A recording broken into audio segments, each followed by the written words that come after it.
Crossing পার হতে গিয়েই ঘটে এক ভয়াবহ দুর্ঘটনা। ট্রেনের ধাক্কায় একটি কাঠ বোঝাই ট্রাক ছিটকে গিয়ে পড়ে পাশের বসতবাড়ির ওপর। এতে অন্তত দুজন গুরুতর আহত হয়ে হাসপাতালে চিকিৎসাধীন রয়েছেন। দুর্ঘটনায় বিকল হয়ে পড়ে ট্রেনের ইঞ্জিন, বন্ধ হয়ে যায় রেল চলাচল।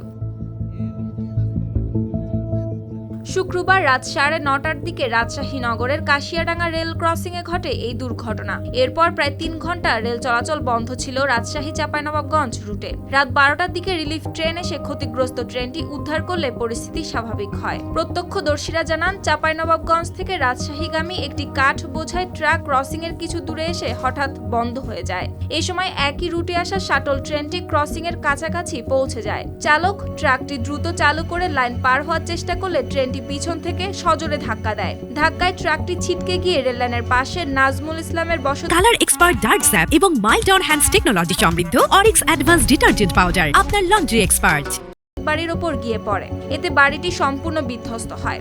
নাজমুল ইসলামের মা, স্ত্রী ও মেয়ে আহত হন। এতে গেটম্যান কিন্তু দৌড়ে লাললে পর্যন্ত ওই গেটম্যানের আরেকটা বেটা সহ আরেকজনের সহ দৌড়ি লাল দিতে দিতে দিতে খবরই হয় না। কিন্তু আমি ওই ড্রাইভারটাকে বলছি যে তোমার বাউন্সারটা শুধু বাজে, ট্রেনের ওপর গাড়িটা নাই, তুমি দরকার হলে গাড়িটা স্টার্ট হয়েছে না থেকে দেয়। কিন্তু ও বারবার ক্যাবিনে ঢুকছে আর বারবার ধরা যায় স্টার্ট করা যায়, আবার নিচে ঢুকছে আবার উঠছে, করতে করতে কিন্তু ধরো যে ও কিন্তু উঠি স্টার্ট হয়ে যায়।